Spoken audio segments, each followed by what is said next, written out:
Graça e paz, meus irmãos. Vamos dar início ao nosso momento de devocional. Tome a sua Bíblia no livro de Romanos, capítulo 14, o versículo 8. Carta de Paulo aos Romanos, vamos ao texto. Porque se vivemos para o Senhor, vivemos.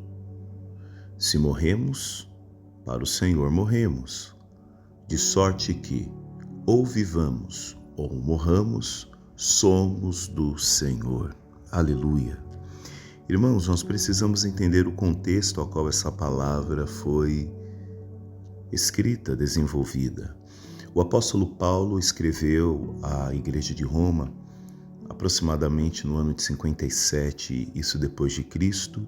Essa carta foi destinada a alguns irmãos da igreja, como o próprio nome diz, a igreja de Roma, que era uma comunidade composta por judeus e gentios convertidos ao cristianismo. O objetivo dessa carta, de forma geral, Paulo escreve para apresentar uma exposição do evangelho. Ele está lidando com tensões entre judeus e gentio na Bíblia, uma vez que os judeus, eles tinham regras alimentares. Os judeus seguiam regras dietéticas que ia desde certos tipos de alimento que eles podiam comer, como também na questão do preparo, da forma a qual o alimento deveria ser preparado. E do outro lado haviam gentios que, por serem pagãos, vinham talvez de culturas gregas, culturas romanas, eles não tinham essa observância alimentar. Por isso, no capítulo 14, Paulo inicia dizendo o seguinte no versículo 1: Ora, quanto ao que está enfermo na fé, recebei-o, não em contendas sobre dúvidas. Aqui Paulo está intermediando um conflito entre crentes mais fracos e mais fortes na fé, especialmente sobre a questão da comida, questão também de dias sagrados que eles guardavam e costumes religiosos. Agora, qual o dilema que está acontecendo? Alguns crentes, principalmente os que vieram de uma raiz judaica, eles ainda estavam seguindo essas restrições alimentares e estavam guardando dias específicos, como por exemplo o sábado, que nós sabemos que é um dia santo para o judeu, o Shabat. Outro ponto de tensão que Paulo está intermediando no capítulo 14 da carta de Romanos, que esse era por conta dos gentios, eles não viam problema algum em comer de tudo. E também não dava importância a dias específicos. E aí você vê, um problema aí de costumes, aonde uma parte da igreja diz que isso é o correto e a outra diz, não, isso não é o correto. No meio disso, Paulo ensina que essas diferenças, elas não devem causar julgamento ou divisão. Lendo esse texto, nós sabemos que aqui está falando de restrições alimentares, de guarda de dias específicos, mas quando nós olhamos para as nossas comunidades de fé, as nossas igrejas, nós vemos muitos pontos de tensão, onde parte da igreja crê de uma forma, vê de uma forma, e outra parte da igreja tem um entendimento diferente. E aí o que ocorre? Divisão. Então o que Paulo traz? Paulo traz que o importante é a consciência diante de Deus e não apenas o ato em si, a guarda em si. Paulo, aliás, está trazendo uma palavra de reconciliação, por isso que ele entra no versículo 8, porque se vivemos é para o Senhor que vivemos, se morremos é para o Senhor que morremos. Paulo está afirmando que tudo na vida cristã é dedicado ao Senhor. Não é apenas dias. Deus não quer apenas de você 10% do seu salário. Deus não quer de você apenas a hora que você dedique um dia determinado para ir ao culto. Ser cristão é muito mais do que isso. Ser cristão é uma vida dedicada a Deus, numa busca incessante dos nossos atos humanos refletirem a Cristo. E aí, esse ato de transmitir, de refletir a Cristo em tudo que somos passa inclusive na nossa forma de comer, seja no comer, ou no guardar dos dias, ou não guardar dos dias, no viver ou morrer, ou seja, Cristo é o centro da vida cristã. Nós pertencemos a Ele em todas as circunstâncias, meus irmãos, em todas as circunstâncias. Paulo está trazendo a igreja para uma maturidade, porque eles estavam brigando, discutindo por costumes e nada os elevava no dado de Cristo. Isso reforça o chamado à unidade. Dentro da igreja nós vamos ter várias pessoas, meus irmãos, que pensam de forma diferente. Mas uma coisa é fato, existem os fundamentos, que são biblicamente. Isso não tem discussão. Agora, usos e costumes, coisas que não implicam na salvação. Eu vejo irmãos discutindo se deve de terno, se não deve de terno. Isso é uso e costume, meu irmão. Se deve usar barba, se não deve usar barba. Meus irmãos, nós temos outras prioridades. Essas prioridades é o que nos revela como cristãos. Então, Paulo está chamando a unidade, a tolerância com amor. Ele diz para tolerar com amor. Olha o que diz o versículo 4 do capítulo 14. Quem és tu que julgas o servo alheio? Para o seu próprio Senhor ele está em pé ou cai, mas estará firme, porque poderoso é Deus para o firmar. Meu irmão, por que nós vamos julgar o outro? Às vezes nós estamos julgando o outro pela medida dos nossos costumes. E isso é fato, né? Aos nossos olhos, nós estamos cumprindo a justa medida. Quando nós olhamos para o outro está desobedecendo. Por quê? Porque não faz as mesmas práticas que a nossa. Nós temos fundamentos. E o fundamento aqui é o amor. O fundamento é aqui que Paulo está trazendo, é muito maior do que algo que vai ser servido à mesa ou um dia específico para ser guardado.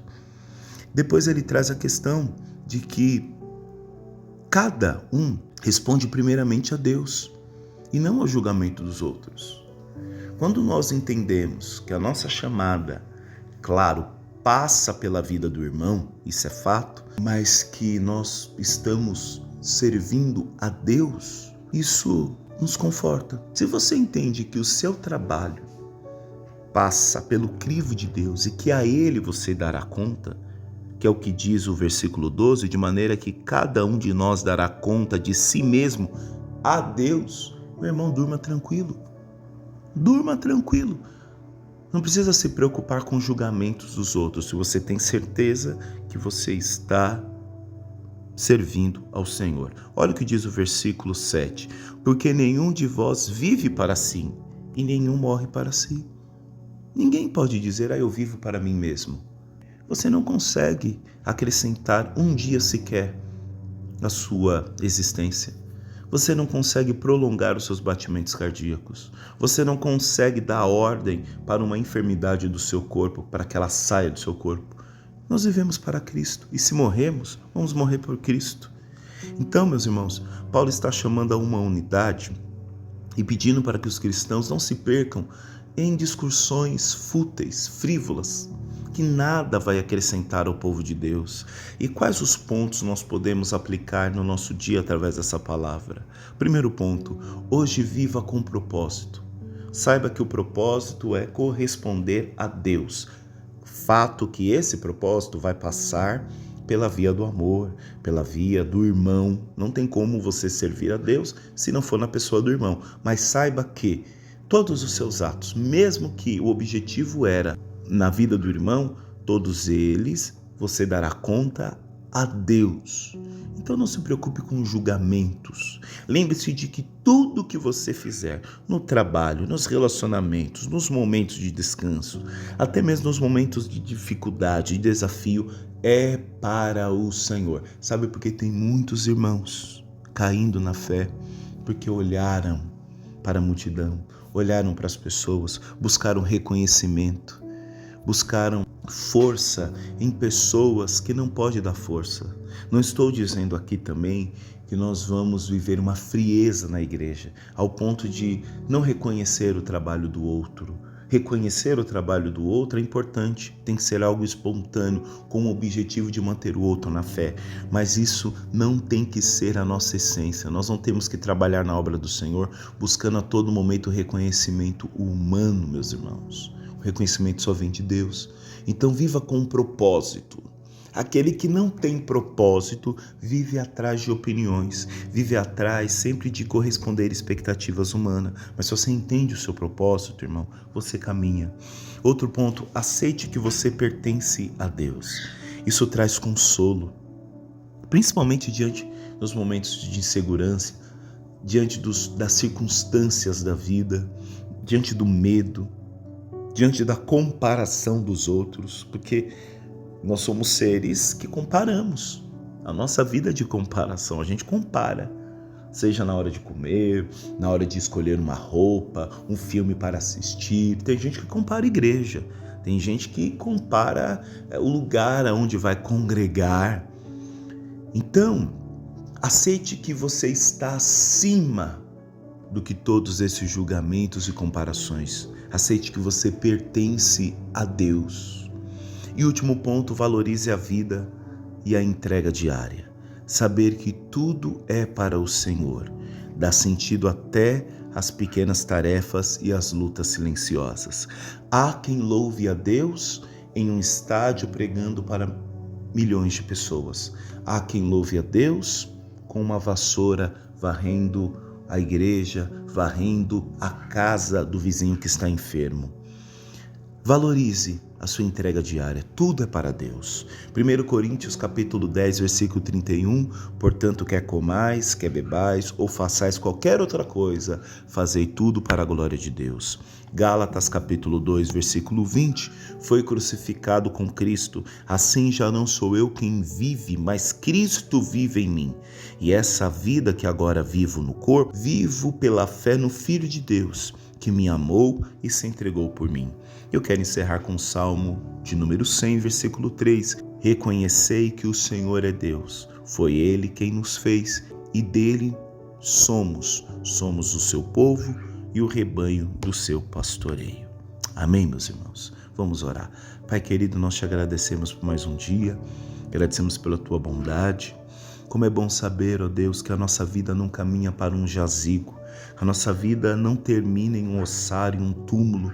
A nossa vida termina em Ti, porque nós vivemos para Ti. E fato que ao encerrarmos essa vida terrena, material, nós ainda estaremos em Ti, imersos, mergulhados no Teu amor. Pai, nos ajude a viver uma vida de propósitos, sem buscar, ó Pai, a aprovação humana, sem desperdiçar tempo em discussões frívolas, sem desperdiçar tempo em causas que mais desunem o corpo de Cristo. Que possamos, ó Pai, ter maturidade e viver naquilo que nos une, nos pontos mais fortes, os pontos que nos dão razão de ser igreja. É o que nós te pedimos no nome de Jesus. Amém. Forte abraço, meu irmão, minha irmã. Deus abençoe e até a próxima. Tchau, tchau. Fique com Deus.